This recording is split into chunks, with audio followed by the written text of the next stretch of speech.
राम राम। सुंदरकांड की ये पावन कथा अब दोहा 52 के आगे बढ़ती है। अभी तक आपने सुना कि जो दूत भगवान श्री रामचंद्र जी की सेना का भेद लेने के लिए आए थे वो पकड़े जाते हैं और उनको लक्ष्मण जी छुड़ा देते हैं और एक संदेश देकर के भेजते हैं रावण के लिए कि या तो वो भगवान श्री रामचंद्र जी की शरण में आ जाए, सीता मैया को ससम्मान वापस कर दे, अन्यथा वो ये समझे कि उसका काल अब आ चुका है। इसके आगे आपको सुनाता हूं। तुरत नाई लक्ष्मण पद माथा, चले दूत बरनत गुण गाथा।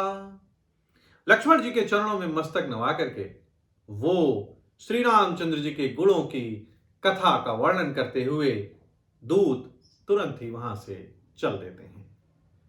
भगवान के दर्शन हो गए हैं, भला जीवन में और क्या चाहिए। जिनका नाम ही भवसागर को पार करा देता है, यदि उनके साक्षात दर्शन हो गए हों तो अब जीवन में क्या ही आशा बच सकती है। तो भगवान श्री रामचंद्र जी के गुणों की गाथा का वर्णन करते हुए लंका वापस चल पड़ते हैं। कहत राम जसु लंका आए, रावण चरण शीस तिन्ह नाए। और श्री राम जी का यश करते हुए वे लंका में आए और उन्होंने रावण के चरणों में अपने शीश नवाए, क्योंकि अब दूत पहुंचे हैं अपने राजा के पास ये बताने के लिए कि वो क्या खबर लेकर के आए हैं दुश्मन की सेना का। बिहसि दसानन पूछी बाता, कहसि न सुख आपन कुशलाता। दशमुख रावण हंसता है, अभिमानी है, और अभिमानी तो आखिर हालचाल थोड़ी पूछता है, वो तो अपने ही अभिमान में है। रावण हंस करके पूछता है कि हे सुख, बताओ, अपनी कुशल बताओ, अपनी कुशल क्यों नहीं कहते हो। पुनि कहू खबर विभीषण केरी, जाहि मृत्यु आई अति नेरी। अब वो सारे समाचार जब सुनना चाह रहा है रावण, इसलिए वो पूछता है कि बताओ विभीषण का समाचार सुनाओ मुझे, जिसकी मृत्यु अब अत्यंत निकट आ गई है, क्योंकि विभीषण जाकर के शत्रु से मिल गया है और अब विभीषण के लिए केवल एक ही सजा है, एक ही दंड है, और वो दंड है मृत्यु दंड। तो बताओ मुझे वहां के क्या हालचाल हैं, क्या हालचाल हैं विभीषण के और सेना के। करत राज लंका सठ त्यागी, हुई है जब कर कीटे अभागी। रावण बोलता है, रावण के मन में विभीषण के लिए बहुत ही क्षोभ है कि वो रावण को तो छोड़ करके चला गया, लेकिन गया कहां, गया वो शत्रु के पास और शत्रु से मिल गया है। इसलिए रावण उसके ऊपर अत्यंत क्रोधित है। वो बोल रहा है कि मूर्ख ने राज्य करते हुए लंका को त्याग दिया।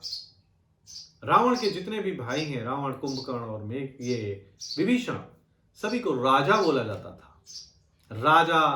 राजा कुंभकर्ण, राजा विभीषण, कोई राजकुमार नहीं थे, सभी को बराबर के अधिकार दिए थे रावण ने।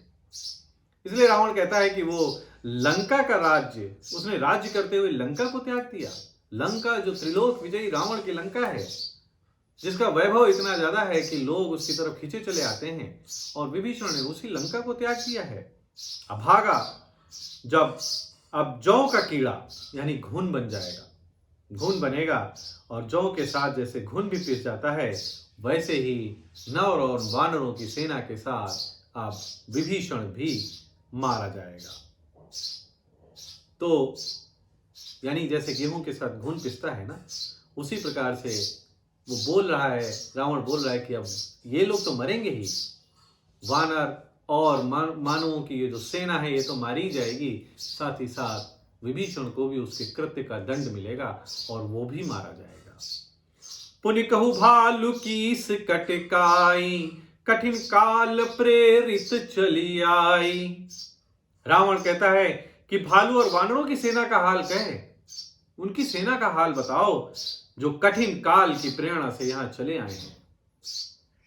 रावण अपनी मृत्यु को सामने नहीं देख रहा है, बल्कि अभिमान में इतना मदमस्त है कि वो कह रहा है कि मुझे उन भालू और वानरों की सेना के विषय में बताओ जो अपनी मृत्यु के कारण काल उनको यहां तक खींच करके लेकर आया है। जिनके जीवन कर रखवारा, भयउ मृदुल चित्त सिंधु बिचारा। और जिनके जीवन का रक्षक कोमल चित्त वाला बेचारा समुद्र बन गया है। रावण शायद कुछ देख नहीं पा रहा है, या अपने अभिमान से वो कुछ देखना नहीं चाहता। उसकी आंखें बंद हैं। अभिमान का पर्दा इतना बड़ा होता है कि आपको वो कुछ भी देखने नहीं देता है। सत्य और असत्य आपके सम्मुख रहते हैं, फिर भी आप उनमें भेद नहीं कर पाते। इसलिए अभिमान को त्याग देना ही सच्ची सफलता है। रावण अपने अभिमान में बोल रहा है कि ये जो कोमल चित्त वाला समुद्र है वही इनके जीवन का रक्षक बन गया है, क्योंकि 100 योजन के समुद्र के उस पार वो हैं और इसीलिए अभी तक बचे हुए हैं। अर्थात उनके राक्षसों के बीच में यदि समुद्र न होता तो ये राक्षस उन्हें मार करके अब तक खा गए होते। कहु तपसिन के बात बहोरी, जिनके हृदय त्रास यति मोरी। फिर बोलता है कि उन तपस्वियों की भी बात बता जिनके हृदय में मेरा बड़ा डर है। देख रहे हैं आप, रावण बोल रहा है कि उन तपस्वियों यानी राम और लक्ष्मण के विषय में बताओ जिनके हृदय में मेरा इतना डर व्याप्त है। आखिर अपनी बात बोलनी है, सेना की अपने दरबार में बैठा है तो बड़ाई प्रशंसा तो अपनी ही करनी है। जबकि वो ये नहीं सोच रहा है कि अगर राम और लक्ष्मण डरे होते तो क्या वो लंका के दरवाजे पर आकर खड़े हो गए होते। वो तो वहीं से वापस चले जाते, परंतु वो दंड देने रावण को आ पहुंचे हैं। परंतु रावण इन चीजों को या तो देख नहीं पा रहा है या देखना नहीं चाह रहा है। कि भई भेंट की फिर गए श्रवण सुजस सुनि मोर। कहि सुन रिपुदल तेज बल बहुत चकित चित चोर। और वो आगे बोलता है कि बता तेरी राम और लक्ष्मण से भेंट हुई भी या नहीं, या वे कानों से मेरा सुयश सुन करके ही वापस लौट गए हैं। तू उनसे मिल भी पाया है कि नहीं, या ऐसा तो नहीं हुआ कि जब वो लंका के दरवाजे तक पहुंचे तो उन्होंने जो मेरा यश सुना है उससे ही वो डर गए हैं और वापस चले गए हैं।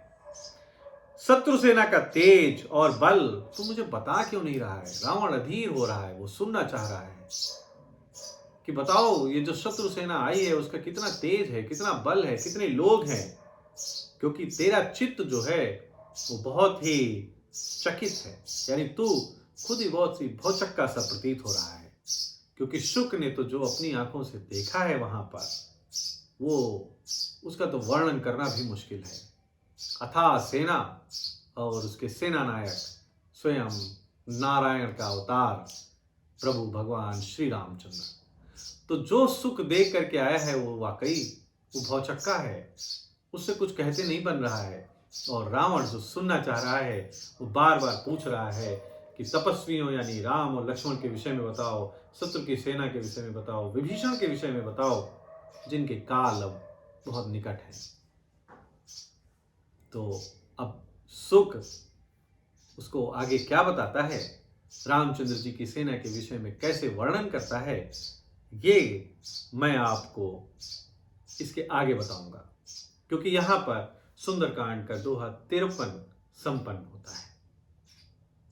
तो आगे के लिए, जब तक आगे की कथा आती है तब तक के लिए आपको मेरा जय श्री राम।